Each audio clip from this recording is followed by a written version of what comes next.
Halo teman-teman semua.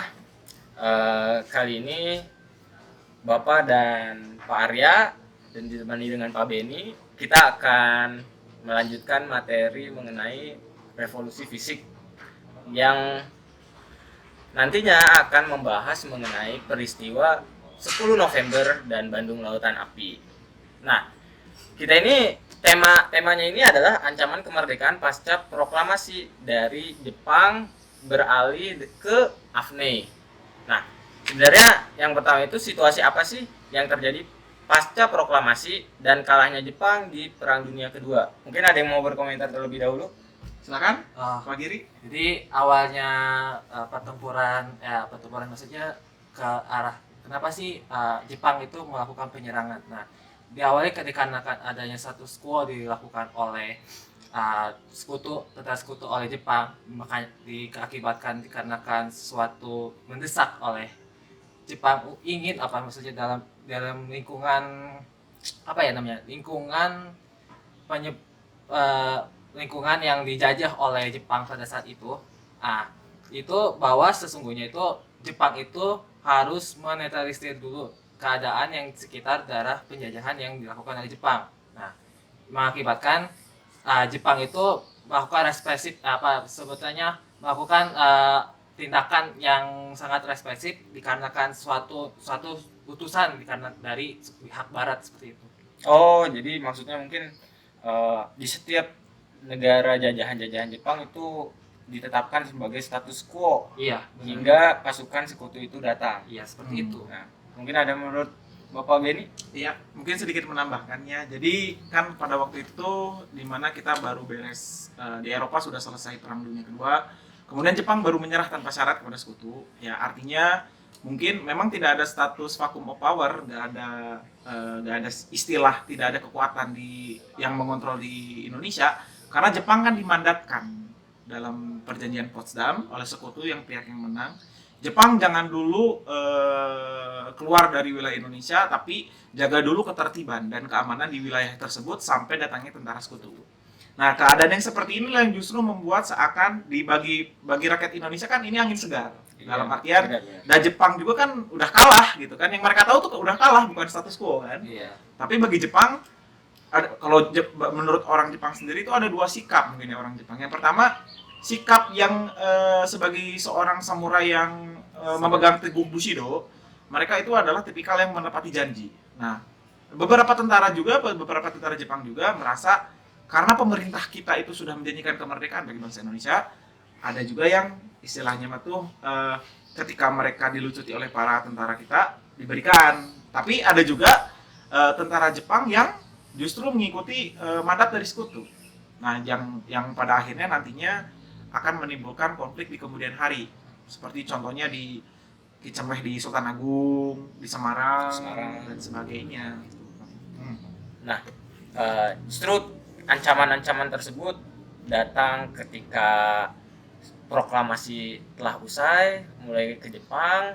Ternyata Indonesia juga memiliki ancaman tersendiri dari pihak Jepang sehingga meletuskan beberapa istilah seperti revolusi fisik. Iya. Betul, revolusi fisik. Nah, menurut Bapak nih, Pak Arya gimana tentang revolusi fisik? Nah, saya ambil contohnya dari pertempuran 5 hari dari Semarang. Nah, pertempuran 5 hari ini dikarenakan adanya terbunuhnya dari Dokter Karyadi yang dia itu ingin sekali ingin sekali mengecek daerah daerah Resiponi Sarida yang pada saat itu yang sebagai pusat air bersih di kota Semarang pada saat itu. Nah, dia itu datang datang ke daerah reservoir Sarida itu. Nah, dia itu sudah dihalang oleh tentara Jepang yang tentara Jepang itu adalah dari bekas kaburnya tentara yang ditahan itu tuh lepas dikarenakan banyaknya kerusuhan di pada saat itu. Nah, akhirnya kan Dokter Karyadi ini dibunuh ditembak dengan bom babi buta dan akhirnya kan dari air yang diracuni terus Dokter Karyadi ini ditembak akhirnya rakyat Semarang itu sangat marah besar dikarenakan peristiwa yang kita dengarkan seperti itu. Iya benar sekali. Nah contohnya yang tadi 5 hari itu mungkin peristiwa revolusi fisik yang namanya itu bermasalahnya itu muncul masalah itu dengan Jepang gitu kan. Jadi karena pihak Jepang itu melakukan tindakan tersebut, ditambah mungkin tentara Jepang tidak mau dilucuti, Iya. hingga akhirnya muncul konflik yang selama 5 hari itu, kalau nggak salah dari tanggal 14 September, 14 Oktober sampai 19 Oktober ya, Iya. benar sekali. Nah, kalau dilihat, saya tambahkan ya, kalau dilihat pasca kemerdekaan itu kan mungkin tadi di situasi yang tidak menentu ini gimana ya, Belanda masih belum memberikan kemerdekaan bagi bangsa Indonesia karena menurut mereka ya Indonesia masih menjadi milik mereka gitu kan, karena mereka hanya merasakan Indonesia itu baru dipindahkan secara militer di dalam perjanjian Kalijati 8 Maret 1942 gitu kan. Nah, ini ada plot twistnya ternyata ya, Iya, ada cerita benar, mah. ada plastisnya. Iya. Karena yang memberikan tanda tangan kepada Jepang itu oleh Belanda itu bukan gubernur jenderal, bukan Alidis Muhammadu Sukarno Carta Eisenhower sebagai gubernur jenderal yang terakhir. Tapi yang tanda tangan di sana adalah Letnan Jenderal Terpurten. Berarti yang memberikan restu itu hanya baru secara militer. Maka Belanda seolah masih memiliki, aku masih punya hak di sana gitu kan. Punya. Nah, jadi ketika habis kemerdekaan, Belanda masih belum memberikan kemerdekaan, kemudian sekutu datang dengan tugasnya yang dalam lembaga AFNI. Kemudian di dalam negara kita sendiri di bangsa Indonesia ada yang disebut dengan revolusi fisik gitu. Revolusi fisik itu merujuk kepada suatu tindakan atau suatu periode dalam sejarah bangsa Indonesia di mana mereka itu mencoba untuk membebaskan dirinya, baik itu untuk memperoleh persatuan nasional dengan menggunakan senjata, ya, dengan menggunakan senjata. Ada juga yang satu lagi, ada revolusi sosial. Iya. Di mana ternyata revolusi sosial ini terjadi di wilayah Indonesia karena menurut mereka setelah Indonesia proklamasi, sistem sosial yang dibangun oleh Belanda itu merupakan hal yang harus dilawan juga dan harus diganti kepada sistem sosial yang lebih menurut rakyat itu lebih memihak kepada mereka gitu kan. Nah, tapi karena mungkin revolusi sosial itu harus ada pertemuan khusus ya, Iya, betul gak sih iya, ya? memang harus Atau ada revolusi pembahasan sosial khusus. karena kajiannya beda gitu dengan apa yang dikaji gitu. Nah, memang saya juga ingin menambahkan pada poin dari pertempuran 5 hari di Semarang. Nah, jadi ternyata yang membuat amarah rakyat Semarang ini adalah dokternya ini nih. Si dokternya ini memang dokter terkenal pada saat itu. Siapa namanya? Dokter Karyadi. Dokter Karyadi. Nah, jadi Dokter Karyadi itu mendapatkan info bahwa sumber air di Semarang itu terdapat dikasih racun lah oleh Jepang, dan akhirnya dia pun mengecek gitu. Sampai di tengah perjalanan ternyata mobilnya dijegat sama tentara-tentara Jepang dan langsung di situ ditembak membabi buta. Iya. Itu memang rada sadis tentara Iya, sekali. benar, benar sekali tuh. Iya. Iya. Nah, kita lanjut lagi mengenai sebenarnya motifnya ini kan sudah terlihat Jepang, Iya. ya kan? Motifnya ini memang sudah terlihat Jepang. Cuman ada nggak sih yang membedakan dengan peristiwa Hichensue yang di Bandung dengan yang di Semarang gitu? Kan sama-sama Jepang nih. Mungkin kalau dilihat secara sederhana mungkin ya, di Cicenweh juga kan di sana di Sultan Agung itu adalah pernah terjadi pertempuran, apalagi sekolah Santo Aloysius yang di sana Sultan Agung dulunya itu merupakan markas dari Kenpeitai atau pasukan polisi militernya Jepang gitu ya. Nah, perbedaannya mungkin dilihat dari waktunya juga kan berbeda, kemudian dilihat dari korban yang ditimbulkan. Kalau yang menurut yang saya baca itu di dalam bukunya Sejarah Nasional Indonesia, itu yang di Semarang itu kalau nggak salah, mungkin nanti teman-teman bapak dan ibu guru bapak guru di sini ya bisa bisa namanya itu mengkoreksi, itu sekitar kalau yang di Semarang itu yang meninggal itu sekitar 990 orang. Lumayan banyak ya. Lumayan banyak ya. Nah, kalau yang di Cicenweh itu mungkin lebih sedikit. Data-data yang didapatkan juga tidak terlalu banyak karena bukan pertempuran yang itu monumental seperti monumentalnya peristiwa 24 Maret 1946 itu Bandung Lautan Api gitu kan. Iya. Tapi menjadi bagian gitu dari namanya itu perlawanan rakyat Bandung terhadap pihak-pihak asing. Iya. Nah, jadi ternyata di Bandung juga memiliki peristiwa Hichensue, yaitu melawan ancaman dari tentara Jepang. Nah, ini baru satu pembahasan yang melawan ancaman dari Jepang. Kita lanjut lagi pembahasan yang kedua mengenai ancaman dari kedatangannya AFNI.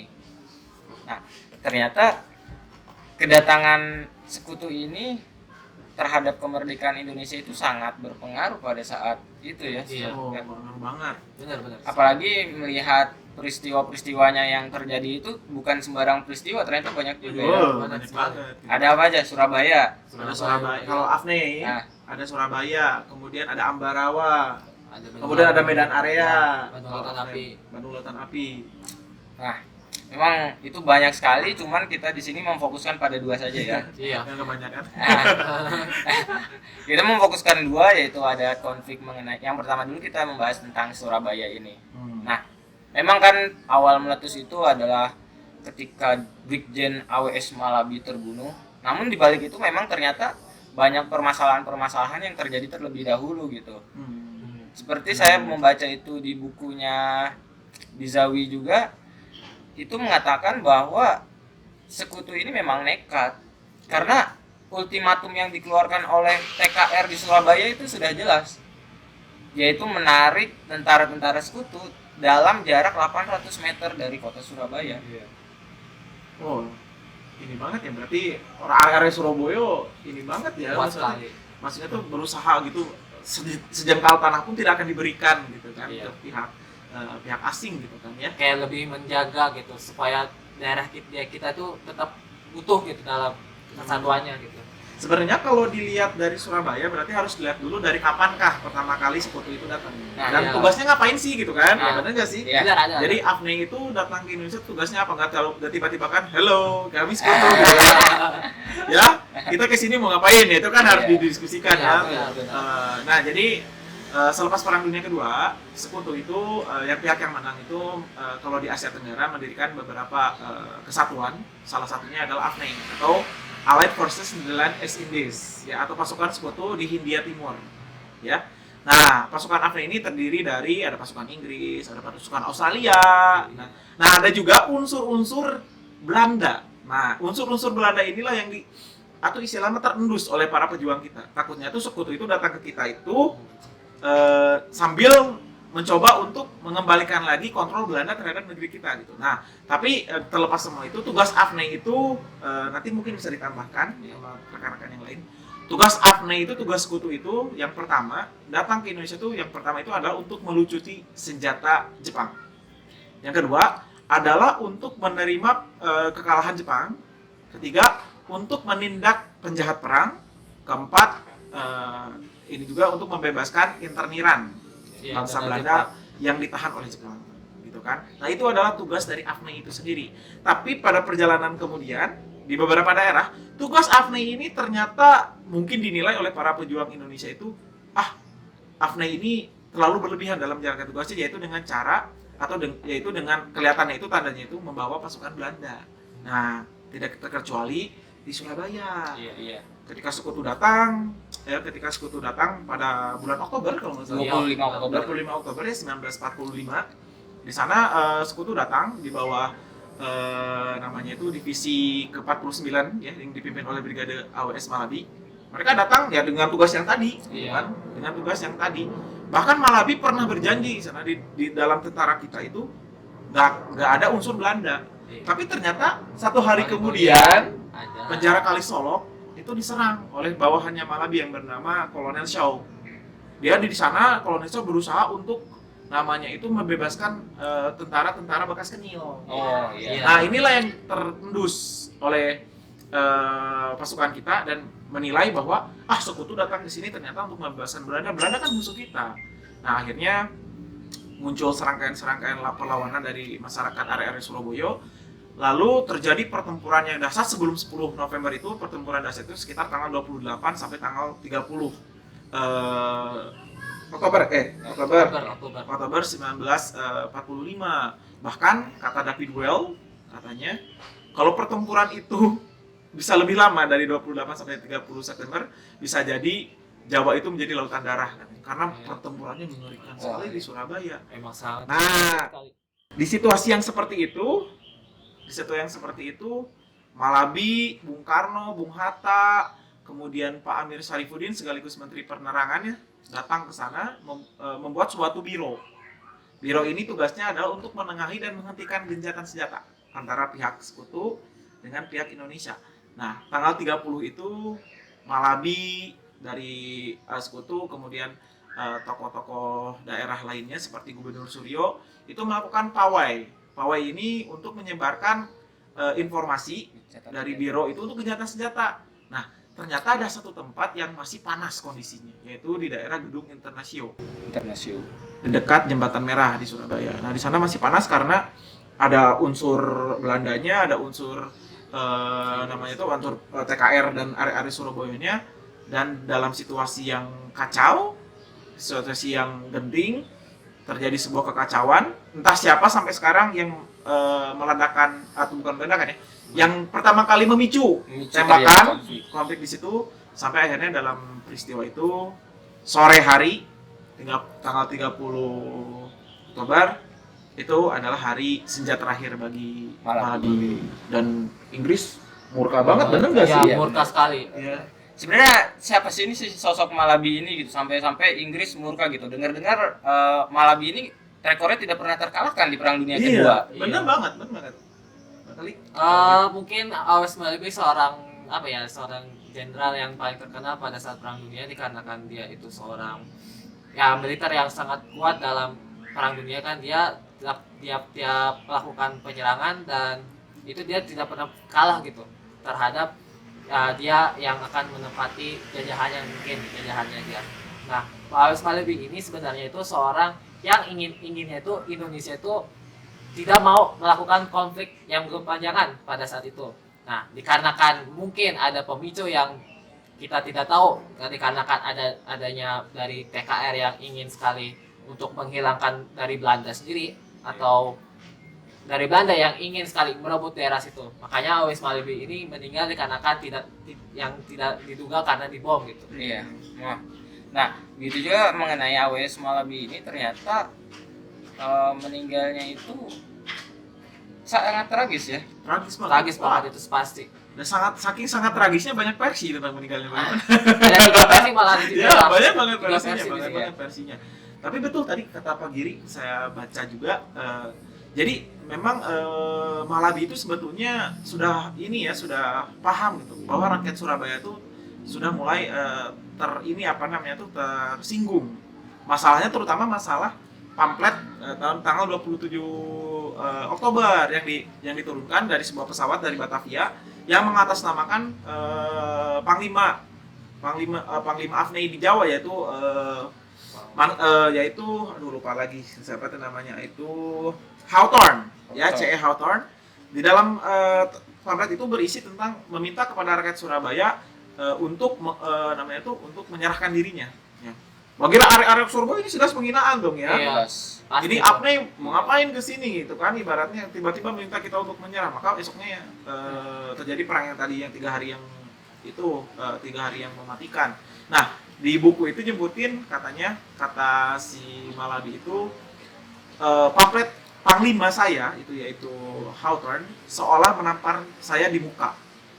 Ya, jadi sebenarnya Malabi ini berada mungkin di situasi yang tidak dia inginkan. Iya. Karena di sekelilingnya itu mungkin emang tepat buat perang gitu. Iya, jadi mungkin terjebak dari situ. dalam kekacauan tersebut ya akhirnya mengorbankan dirinya gitu. Tapi memang saya sepakat yang kata mengenai kedatangan Sekutu yang poin keempat ini nih, yang melepaskan interniran ini yang ternyata memang menimbulkan banyak konflik. Iya. Tidak cuma di Surabaya juga, ternyata banyak meletus-meletusnya itu di daerah seperti kota-kota besar lainnya juga. Iya.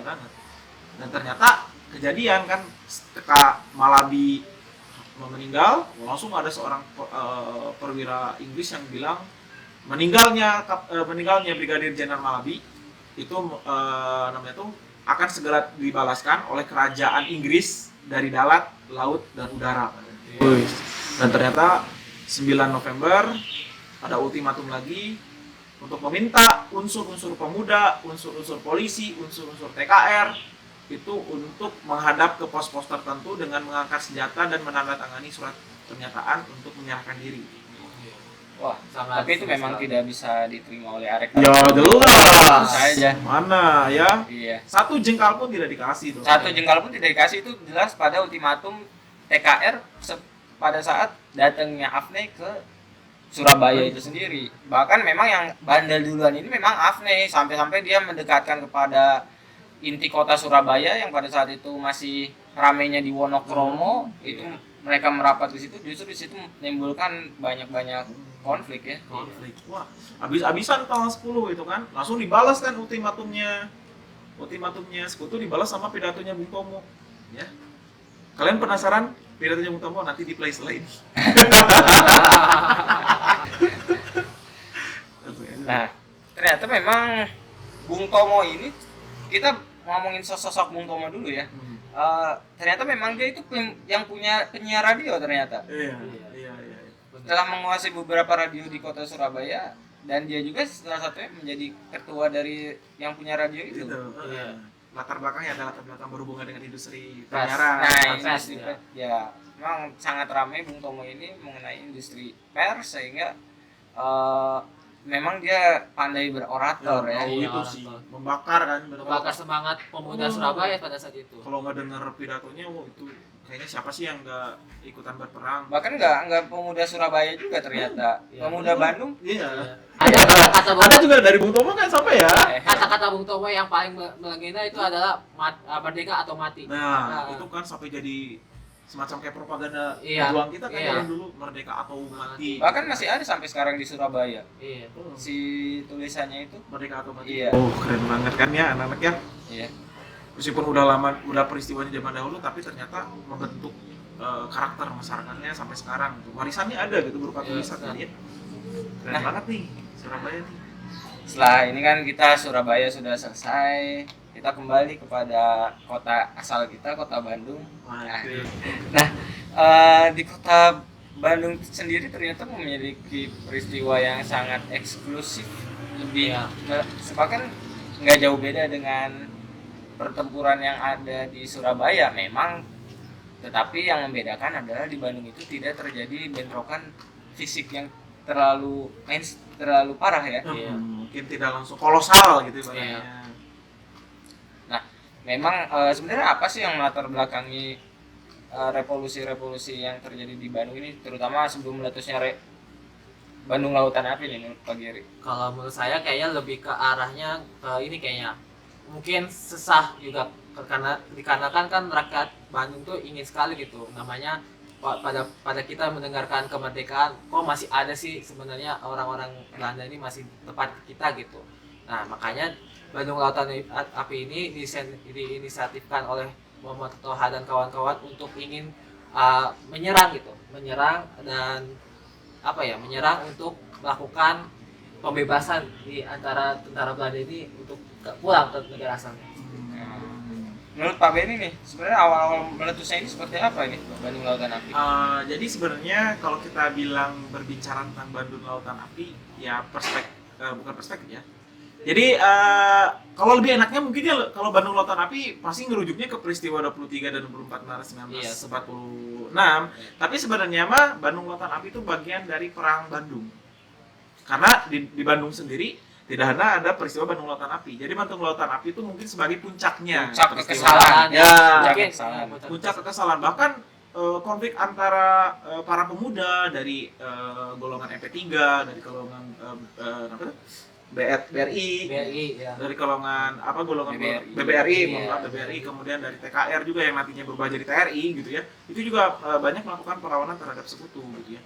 Nah, yang pertama datangnya kenapa lagi sama ternyata sama kayak hampir sama lah kayak di Surabaya. Iya. Datang sekutu mau ngapain? Mau membebaskan interniran ya Iya. tadi kan ya. Tapi orang-orang Bandung ya di Bandung itu mencium juga ternyata nggak hanya masyarakat sipil yang dibebaskan, tapi ternyata ada unsur-unsur penilnya. Iya. Gunung Sapoe Homan kan di situ, dulunya kan Iya. markasnya di situ, Iya. jadi interniran itu. Makanya itu yang akhirnya itu yang akhirnya menjadi salah satu alasan terjadinya pertikaian ya, terjadinya konflik antara para pejuang Bandung ya dengan sekutu gitu kan. Dari kalau nggak salah mungkin bisa dikoreksi, sekutu itu pertama kali datang ke Bandung itu sekitar bulan Oktober.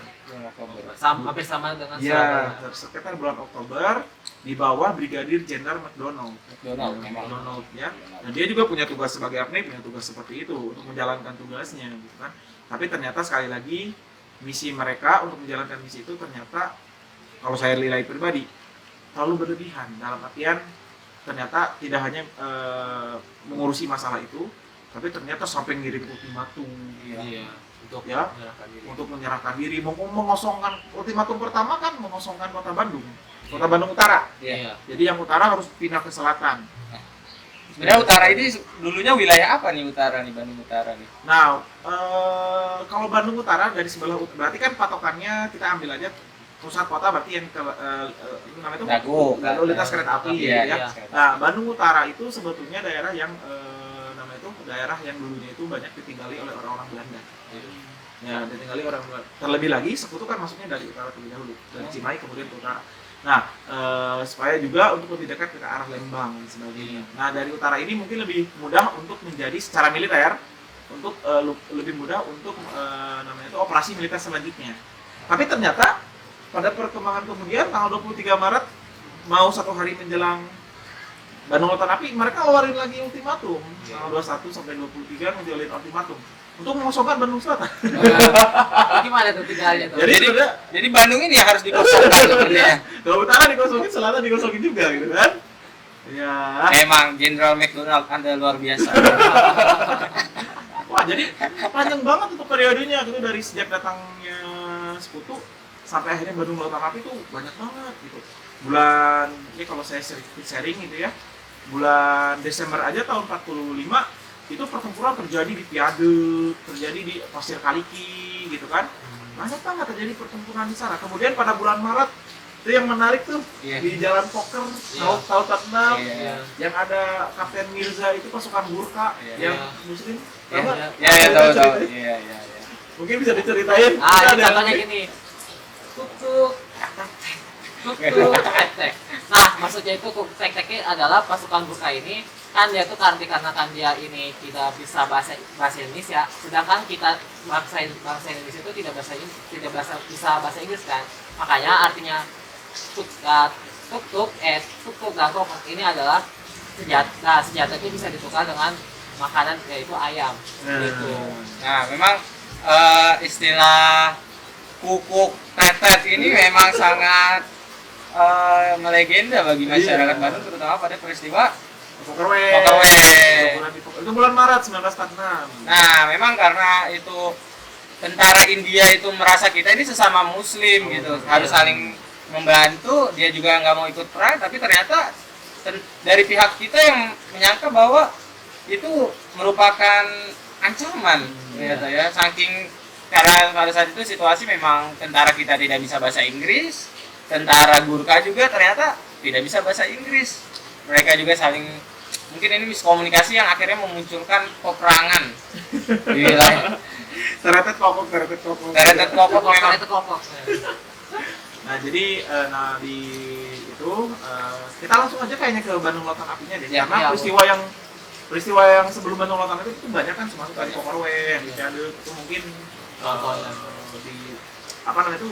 bisa dijelaskan di luar, ataupun nanti anak-anak mungkin ya bisa searching sendiri gitu ya. Ternyata di Bandung banyak peristiwa yang tidak bisa kita kesampingkan gitu ya.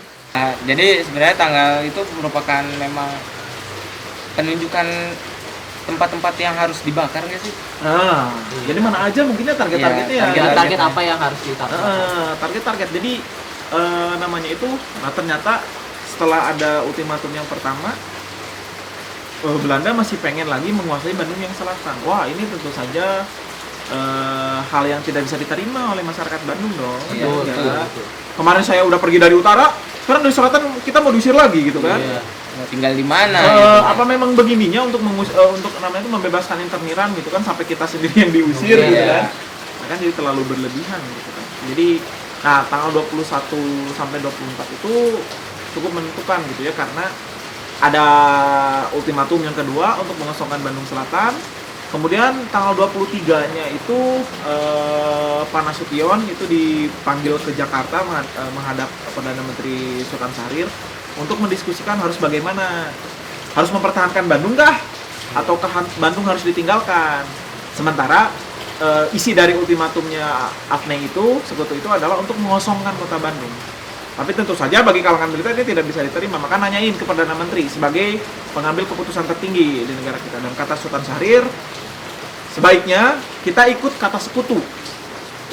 Ya, kenapa? Karena persenjataan kita kurang memadai. Orang kita senjatanya juga paling merampas. Ya, dari Jepang itu. Dari Jepang. Itu juga setelah merampas banyak juga personil kita yang meninggal. Iya, jadi kan complicated ya, maksudnya agak rumit gitu. Nah, akhirnya Pak Nasution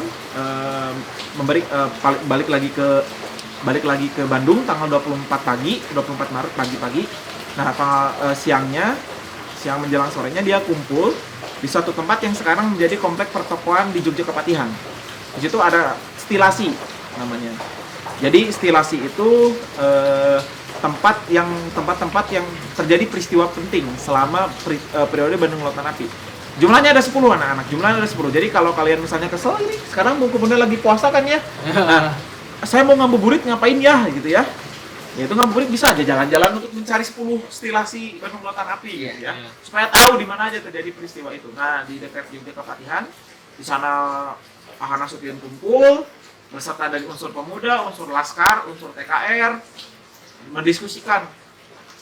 Muncul bahasa Sunda, ada orang Sundanya, ada kumaha yeun. Mau rek ditinggalkan Bandung atau rek dipertahankan. Tapi kalau kata Pak Nasution, saya itu sangat setia dan sangat harus menghormati keputusan Perdana Menteri. Saya memilih untuk kita itu harus meninggalkan kota Bandung. Ternyata ada dari golongan MP3 ya yang bernama Sutoko dan namanya itu Panglima Resimen Bandung Siliwangi. Ya, Resimen Siliwangi di Bandung itu yang bernama Oman Abdurrahman. Ternyata mereka memiliki ide, yaudah kita tinggalkan Bandung tapi sambil kita bakar Bandung. Kenapa demikian? Kira-kira ada yang tahu? Mungkin bisa menambahkan kenapa harus dibakar? Biar apa sih? Kan itu gedung-gedung yang dibakar tuh gedung-gedung penting loh. Iya, Bang. Terus namanya itu kantor berita, kantor listrik, kantor pos, radio, banyak. Iya. Kira-kira buat apa sih? Kenapa dibakar gitu? Mungkin kalau menurut saya ya, ini lebih ke penting. Jadi karena itu Bandung itu sebagai pusat wilayah di pemerintah pada saat itu. Nah itu karena dikarenakan itu sangat penting, makanya untuk mematikannya pergerakan itu ya salah satunya adalah membakar. Tapi bisa juga memang pemikiran McDonald ini sudah diatur oleh Belanda sehingga Belanda ini memang menginginkan kota Bandung kembali gitu. Iya. Karena sebelumnya itu Belanda itu ingin menjadikan Bandung itu sebagai ibu kota, Bener ibu kota Hindia Belanda. Bener banget. Iya. Bener banget. Makanya wilayah utara disuruh kosongin dan keluar lagi ultimatum yang mengosongkan wilayah Bandung Selatan. Itu kayak memperluas daerah. Tapi memang kalau misalkan dilihat bangunan-bangunan pada saat itu yang sudah dibuat sama Hindia Belanda, masa Hindia Belanda itu memang sudah hampir komplit. Iya. Mau bank ada, pos ada, listrik ada. Gitu kan. Memang sudah komplit dan sudah siap dijadikan sebagai ibu kota ternyata. Ternyata. Nah, ini kan itu pentingnya itu bagi Belanda itu diketahui oleh para prajurit kita. Jadi mereka mikir gini, daripada bangunan ini dipakai Belanda, kenapa nggak kita bakar saja? Biar mereka pun sekalinya masuk Bandung, tapi ketika mereka datang, loh, kok sudah tidak ada gitu kan? Hangus gitu ya, dan tidak bisa mereka pakai kan begini kan? Itu ide yang bagus, pada waktu itu ya, ide yang bagus. Dan akhirnya 24 itu katanya pembakaran akan dimulai tanggal 24 malam hari. Tanggal 24 malam hari pukul 12. Tapi ternyata mungkin karena zaman dulu mah nggak ada yang namanya WhatsApp ya. WhatsApp grup misalnya bikin ke WhatsApp grup pembakaran Bandung coy gitu ya. Gas jam 12 gitu ya. Bisa begitu ya. Ayo kabur dulu. Berangkat gas. Berangkat. Ya, kabur dulu. Tapi dulu kan komunikasinya susah gitu ya. Jadi akhirnya banyak yang awalnya direncananya jam 12 malam. Jadi akhirnya malah sudah mulai melakukan pembakaran itu dari jam 9 malam. Yang pertama kali dibakar itu kan Bang Rakyat. Nanti dari Cicadas sampai Cicando, kemudian Tegalega dibakar. Hingga Dayakolot ke sana Iya. Sampai kan ada peristiwa nantinya untuk salah satu dalam peristiwa Lautan Api kan selalu diidentik dengan Muhammad Toha itu. Iya. Tapi ini saya mau nanya menurut kalian ya, kan selalu diidentikan dengan Muhammad Toha gitu. Nah ini ada dua persepsi yang sampai saat ini atau dua penilaian yang sampai saat ini selalu dibicarakan oleh orang-orang yang mempelajari Muhammad Toha. Menurut kalian konyol nggak sih buat seseorang untuk memberikan nyawanya demi meledakan mesiu gitu? Ataukah itu menurut kalian itu suatu sikap heroisme yang perlu ditiru gitu? Nih, menurut saya ya, Bapak-bapak. kalau menurut saya tuh lebih kayak apa ya, mungkin saya tuh ingin berjihad gitu. Itu kan kalau misalkan mau bunuh diri pasti ada intisarinya itu berjihad. Nah mungkin dari pikiran Muhammad Toha ya, mungkin saya berjihad demi nusa dan bangsa, seperti itu kalau menurut saya. Nah, memang kalau kita mau ngomongin Muhammad Toha memang ada dua perspektif, antara memang itu mati tidak sengaja atau mati konyol mengenai bom bunuh diri. Tapi memang di satu sisi ada yang bilang Muhammad Toha itu memang sengaja meledakkan dirinya. Iya. Nah, jadi bisa melihat itu dari dua perspektif, tapi memang itu suatu tidak ada yang salah dari makna tersebut, sehingga memang Muhammad Toha memang pantas dijadikan sebagai pahlawan. Baik itu mati konyol maupun itu memang mati terlaksana, memang itu sikap heroik yang dia miliki. Benar banget kan. Demi apapun kayaknya, mungkin demi mengorbankan dirinya juga kan ya. Iya. Luar biasa, tidak terhitung oleh jari gitu berapa orang yang berpikir demikian. Baik dalam pertempuran, kena peluru ataupun meledakkan dirinya terhadap musuh gitu kan. Atau terhadap suatu tempat yang kelak takutnya digunakan oleh musuh gitu kan. Gudang musuh itu kan lumayan keren sekali gitu. Jadi memang sebenarnya Muhammad Toha ini adalah siapa sih gitu sosok Muhammad Toha ini? Ya yang saya tahu sih mungkin kalau bisa ditambahkan, Muhammad Toha itu salah satu tokoh pemuda ya. Tokoh pemuda BBRI. Seumuran kita mungkin ya. Ya masih pada muda lah, masih pada muda, masih berambisi lah gitu kan. Iya. Apalagi kan dia sebagai orang Bandung gitu kan, merasa ini adalah saatnya mungkin namanya itu demi menjaga keutuhan dan kedaulatan intinya, daripada misalnya rakyat Bandung terusir lagi, banyak di antara saudara-saudaranya juga yang terusir karena ada ada sikap sekutu yang harus ultimatum sekutu yang harus mengosongkan ini itu. Jadi dia juga sebagai salah satu anggota organisasi kepemudaan merasa bertanggung jawab gitu kan, kita harus berjuang. Dan ternyata kan anak-anak dia mengambil langkah yang mungkin bagi kita itu langkah yang sangat sulit. Siapa sih yang berpikiran ya udah aku mau mati aja demi bangsa gitu kan, demi menyelamatkan ini. Wah, sedikit sekali orang yang berpikiran demikian. Kan sedikit sekali karena mungkin pada waktu itu zaman seperti itu gitu kan. Pada sebelum itu juga kita sudah ditanamkan semangat Bushido di Jepang. Iya benar juga. Iya benar. Ada ininya, ada apa ya? Ada dampaknya ya, juga. dampak dari Jepang itu. Jadi semangat Bushido ini memang ternyata wah, itu memang mungkin bisa menginspirasi bagi Muhammad Toha juga ya. Kalau memang dia seorang muslim memang benar juga mungkin kepikiran sebelum melakukan, saya tidak akan takut apa-apa karena saya mati atas nama kebenaran, mungkin masuk surga. Kalau menurut keyakinannya mungkin seperti itu. Nah, pembahasan yang terakhir nih mengenai Bandung Lautan Api, ada nggak sih rute-rutenya gitu? Rute-rute peledakan dari mana dulu, terus kemana gitu? Nah, ya sebenarnya mungkin karena pada waktu itu susah ya. Nah ini yang di bukunya Revolusi di Bandung yang karya seorang penulis Belanda, penulis Inggris atau penulis Belanda lupa lagi, John Chappell lupa lagi. Nah kalau menurut di buku itu di bab terakhir, karena gini ya, karena sulitnya koordinasi. Jadi sebenarnya saking sulitnya koordinasi itu kadang pembakaran itu terjadi secara random. Bahkan warga-warga yang ikut terbakar semangatnya pun sudah memulai untuk membakar rumah mereka masing-masing. Tapi kalau dilihat dari sasarannya, kebanyakannya itu adalah tempat-tempat penting. Makanya yang pertama kali dihancurin tuh kayak bank rakyat, kemudian kayak gedung elektrik, gedung listrik, gedung kantor pos, yang benar-benar gedung-gedung objek-objek vital yang takutnya ketika nanti digunakan oleh Belanda justru menguntungkan Belanda. Ini di aja. Dari Cicadas sampai Cicendo itu kan api, makanya yang menarik ini justru ya, dari mana sih asal penamaan Bandung Lautan Api gitu kan. Nah, barangkali ada yang tahu? Mungkin kalau menurut saya Bandung Lautan Api itu maksudnya mungkin dari peristiwa ini tuh pembakarannya tuh semuanya kebakar dari seluruh kota Bandung itu, makanya Kalau menurut saya itu Bandung Lautan Api adalah pembakaran di seluruh penjuru daerah Bandung.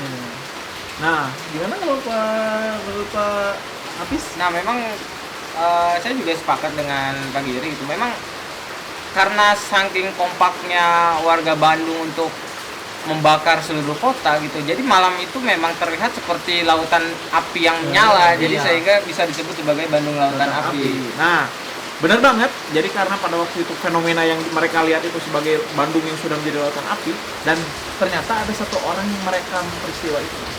Di antara banyak orang itu ya, di antara banyak orang saksi, ada satu orang yang merekam peristiwa itu, seorang sipil, seorang pers, ya, seorang pers. Dia lari dari Bandung ke arah Priangan menuju Garut. Kemudian ketika dia di Gunung Letik di Garut, dia menoleh ke sebelah, berarti kalau dari Garut berarti ke sebelah utara, sebelah barat laut lah.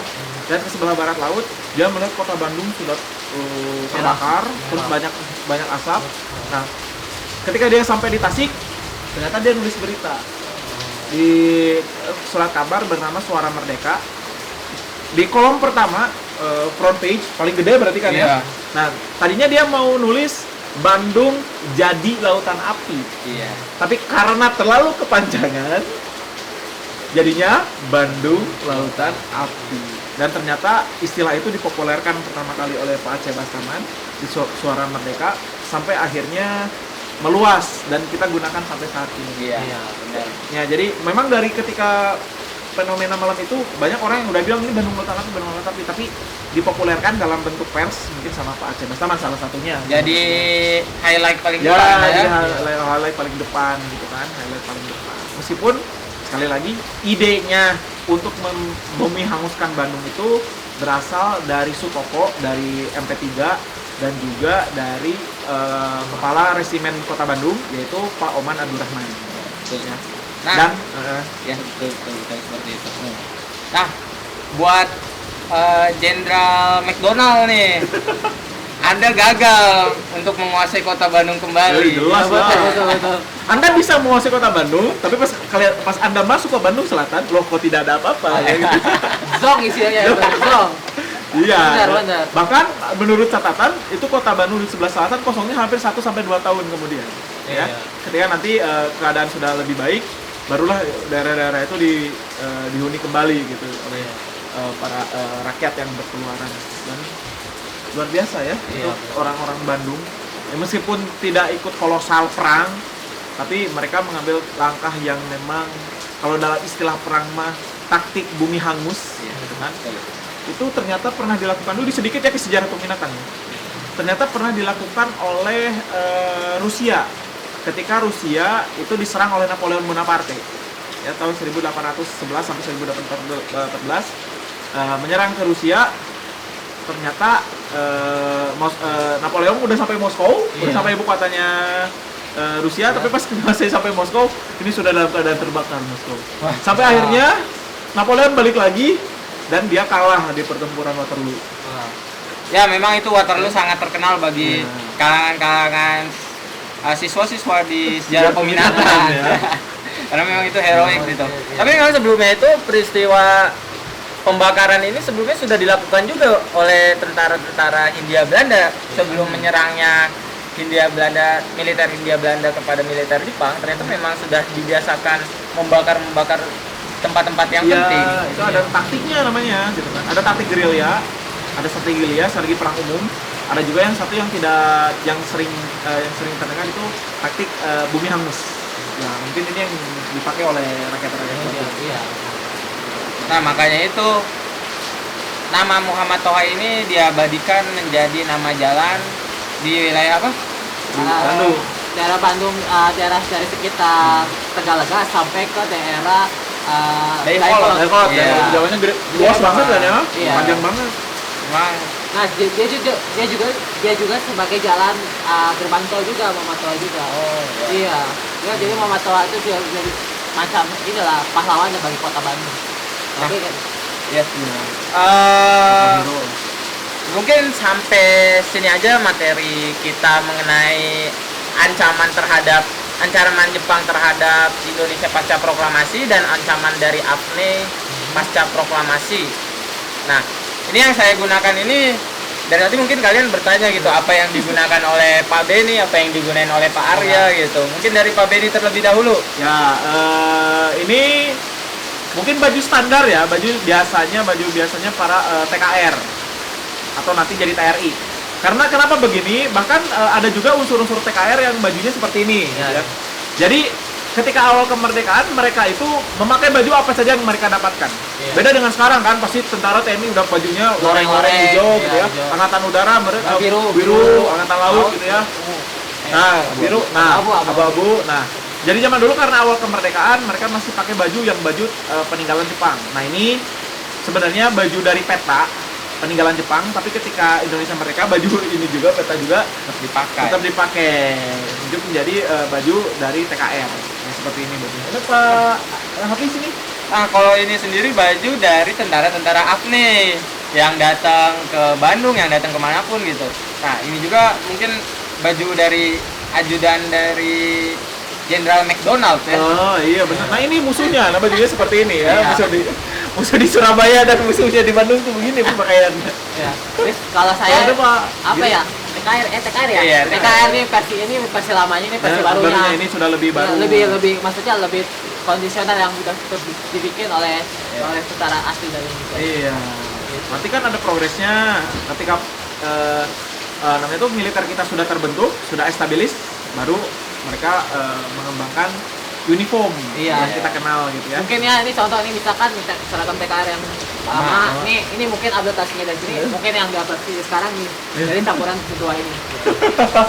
Ah, itu Nah, bisa Iya, juga seperti betul. itu.